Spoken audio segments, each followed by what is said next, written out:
Hello, good morning. Happy Wednesday. Today I decided to change it up a little bit. There has been some chatter all over the internet about the unprotected black woman. So today I want to touch on the The most topic. disrespected person in America is the black woman. The most unprotected person in America is the black woman. The most neglected person in America is the black woman. The most disrespected person in There have been America some is the black accusations woman. on the internet about disrespecting black women.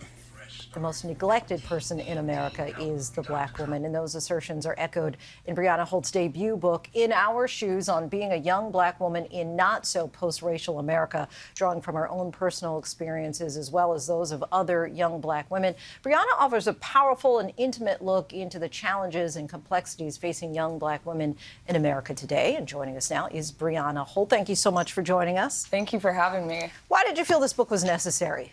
During the summer of 2020, I saw so many talented black women writers writing and think pieces and articles about our lived experiences, really just trying to educate the general public about what we're experiencing and what we're going through.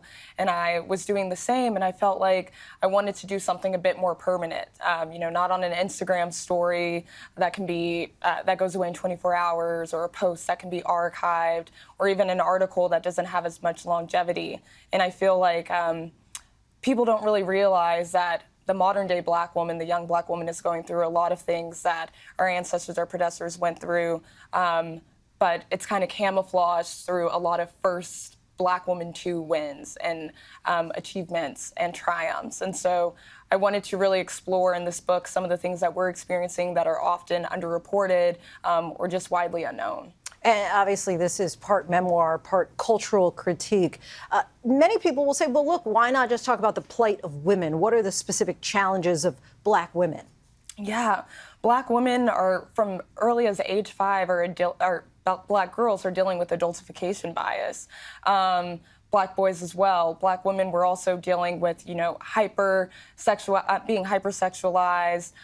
We're dealing with colorism. We're dealing with microaggressions in the workplace. We're dealing with medical racism. So a lot of different obstacles and struggles and challenges we're experiencing. And obviously, you highlight those. You write specifically the adultification, hypersexualization, degradation, and policing of our bodies begins as early as our preteen years, and these stereotypes placed on us, which date as far back as colonization, are unavoidable.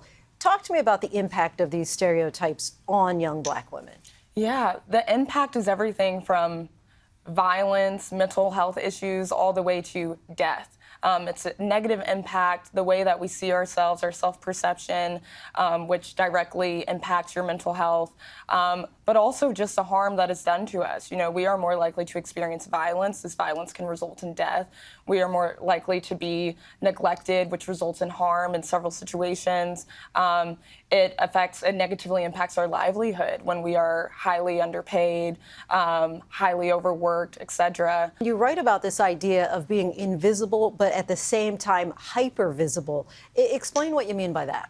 Yeah, in my book, I talk about an example that happened to me when I was shopping at the mall with a friend.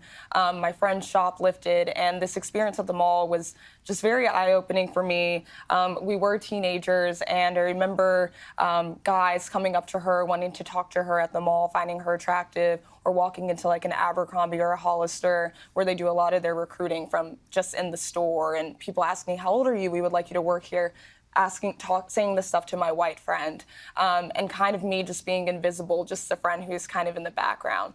But as soon as we would start shopping, or we would stop at a sunglasses stand, all of a sudden I became extremely visible, trying to make, the questions of, hey, do you need help with anything, about 5 times, or is there anything specific you're looking for, or just realizing that, oh, I'm being watched. And so I feel like black girls are often going between this situation of being hyper visible and invisible. And in the last chapter, you really talk about the importance of self-care as well as community support. What would your advice be to that up-and-coming teen or tween who's a black female? To really practice radical self-care. I think when we think of self-care, we think of, bubble baths and going and getting a massage and things such as that, doing a face mask. But I think for Black girls, radical self-care and self-care just in general is radical because we are choosing to care for ourselves when it is expected for us as Black women to really care for the community, care for everyone else. And so finding that group that understands you, humanizes you, sees you for who you are, values you, and keep those people close to you. I think it's radical even for Black women to be very specific about the people that they let into their circle and protecting their peace. And I wish my younger self, and what I would tell younger Black girls and Black women, is to really prioritize protecting your peace by all means necessary.